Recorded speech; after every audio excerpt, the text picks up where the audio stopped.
Order! Order! You are an incorrigible delinquent at times. Behave yourself, man!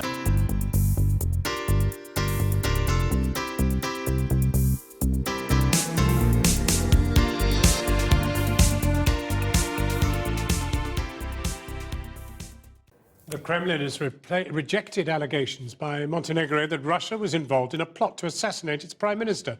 The Montenegrin special prosecutor accused Moscow of involvement in an alleged conspiracy which he said was aimed at bringing an opposition figure to power. Diana Magni has this. Election day in Montenegro last October, shortly before polls close. Authorities arrest 20 Serbian nationals who they suspect are about to seize the parliament and take the prime minister prisoner.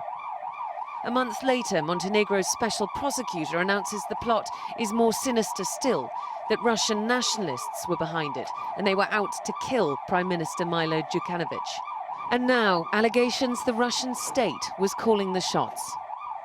We now have evidence that nationalist structures from Russia are behind the coup attempt, but also that certain state bodies of Russia are involved on a certain level.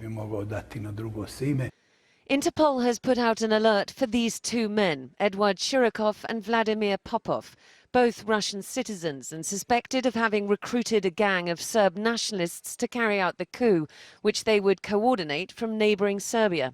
The supposed evidence of Russian state complicity, that Shirokov was an assumed name for a man known to be a Kremlin spy.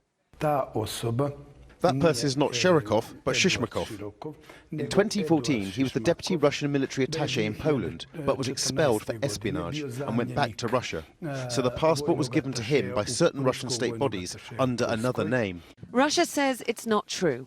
It stands among other unsubstantiated accusations against us in our country, including hijacking attacks against the entire West, interfering in election campaigns of the majority of Western countries, about contact between Trump and Russian intelligence services, and much, much more.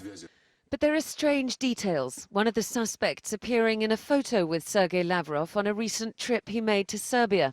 And Montenegro is on the brink of joining NATO, in a corner of Europe where NATO doesn't hold sway.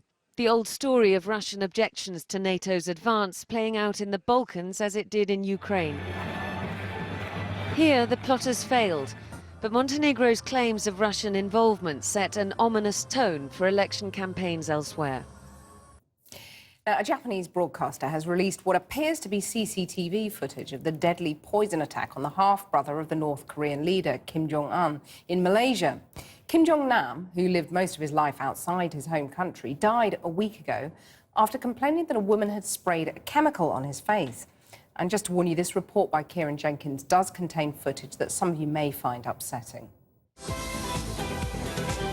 Kim Jong-nam氏のやつも Japanese television claimed a world exclusive, the apparent final moments of Kim Jong-nam.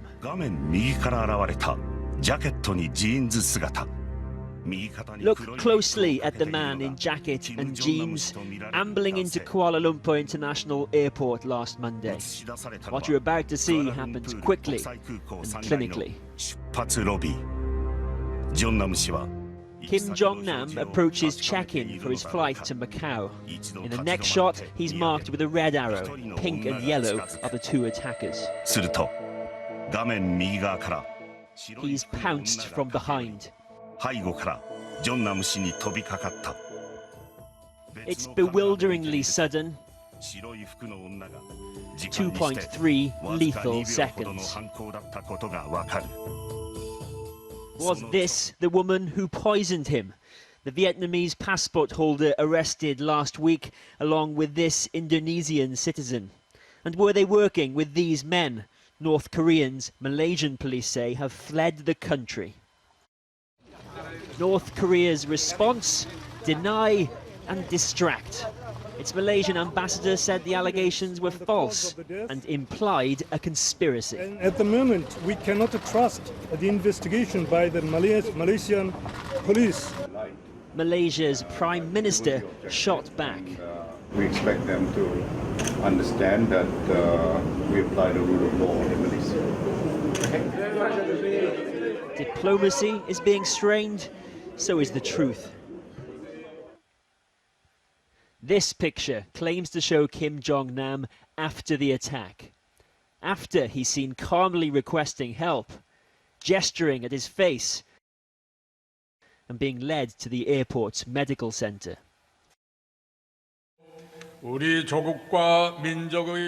And still, Kim Jong-un has not told his people his older brother has died, how they reportedly tried to block an autopsy, how they're demanding the body be returned.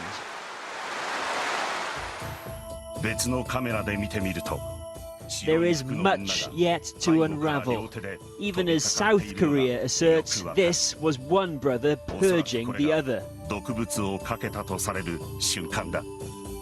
Just what do these women know, and what can it tell us about Kim Jong-un's increasingly erratic regime?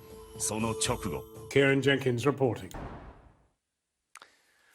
Now, ever since the half-brother of the North Korean leader was killed in Malaysia, there have been all sorts of accounts, of course, of what happened. But CCTV pictures have come to light which give us the best clues so far. The man thought to be Kim Jong-nam in a light-coloured suit was picked up on CCTV cameras at Kuala Lumpur Airport. As you can see, he crosses the concourse, then, like any passenger would, stops to check the departure board. An attacker in a white top appears to throw his arms over the man's head before letting go and walking away. At first, he seems all right. He appears to complain to airport staff about what's just happened to him, and then he is walked to the airport's medical centre, where he collapses and is put on a stretcher.